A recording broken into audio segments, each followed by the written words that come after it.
dont je ne dispose même pas. L'intégralité de cette dotation est allouée aux populations. Récemment, j'ai été appelé à plusieurs reprises pour prendre un terrain de 250 mètres carrés destiné aux députés. Je ne l'ai pas pris.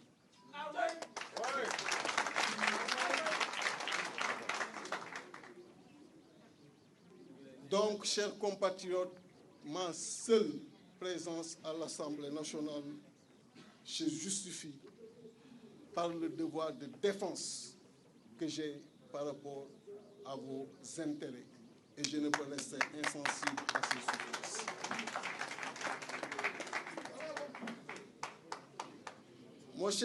Mes chers compatriotes, je puis vous dire ici que rien ne vaut mon engagement politique à vos côtés et la défense de vos préoccupations.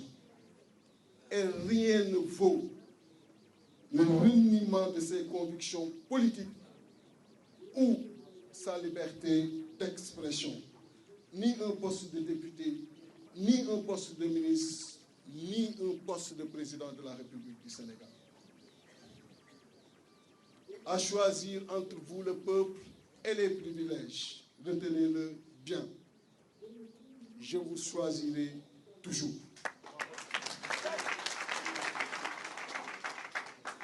Et nous avons décidé de perpétuer le sens de cet engagement pour rendre ensemble le filet social beaucoup plus efficace contre la pauvreté qui a gagné ce pays. Chers compatriotes, par un système de gouvernance peu vertueux, le Sénégal est devenu le pays de toutes les inégalités et de toutes les frustrations. Le pessimisme est ambiant et la confiance rompue entre l'élite politique et le peuple désabusé. Je rappelle que la République, en aucun moment, ne doit abandonner ses enfants. Du fait d'un désespoir profond, la colère a gagné toutes les couches de la population et plus particulièrement les jeunes.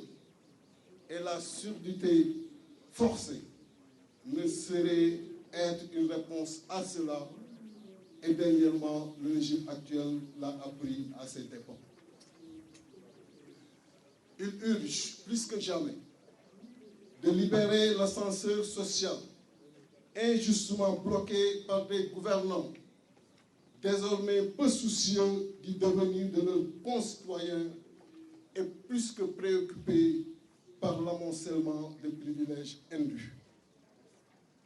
Chers compatriotes, nous avons dans ce pays des ressources humaines de qualité, capables de compétir dans leur domaine en bonne place avec n'importe quel autre dans le globe, et pourtant, nous restons encore dans le cercle des pays les plus pauvres.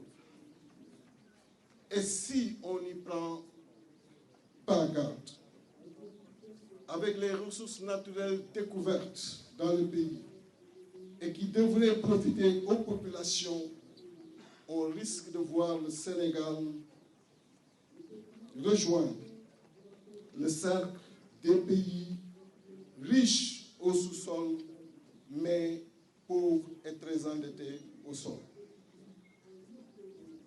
Chers compatriotes, le changement est possible dans une synergie active avec ces hommes, femmes de l'opposition, la société civile, de la diaspora, et avec nos autres braves compatriotes des villes, des villages et des hameaux les plus reculés du pays.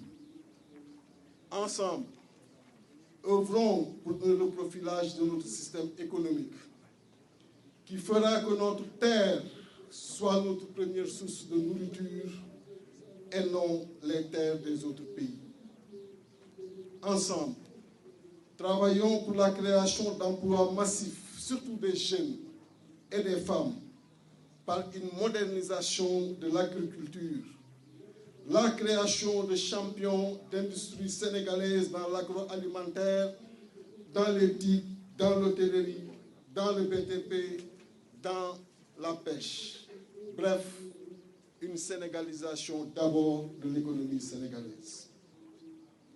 Ensemble, œuvrons au renforcement de notre système éducatif pour une prise en charge optimale de nos défis de développement, de construction d'une société inclusive, et cela avec une meilleure motivation de nos enseignants, vu leur sacrifice énorme pour la nation. Et comme le disait Mariama Ba, les enseignants, ceux du cours maternel autant que ceux des universités, déjouant pièges et embûches, plantent partout le drapeau du savoir et de la vertu. Cela doit être traité avec respect et déployé dans un environnement propice à la distribution du savoir. Ensemble, œuvrons en matière de santé pour une souveraineté thérapeutique permettant aux Sénégalais de bénéficier ici des soins de qualité. Bien entendu, tout ceci ne peut se faire sans une justice équitable et juste qui garantit la paix et la stabilité dans ce pays. Et cela passe nécessairement par l'arrêt de la persécution des opposants et la réhabilitation sans délai des candidats injustement écartés. Khalifa Ababacar Sall, ici présent, et Karim Meïssa Wade, qui est au Qatar.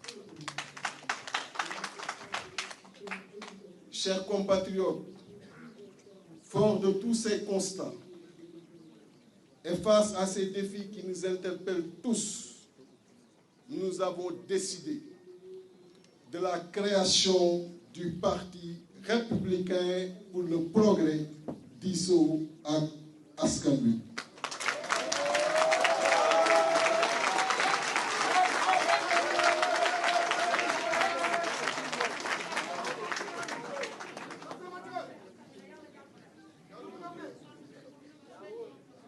Pour qu'ensemble,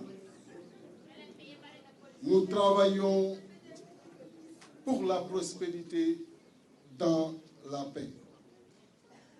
Ce parti vous sera implanté dans les prochains jours dans les 552 communes du pays et partout dans la diaspora et tiendra son premier congrès au mois de décembre 2021.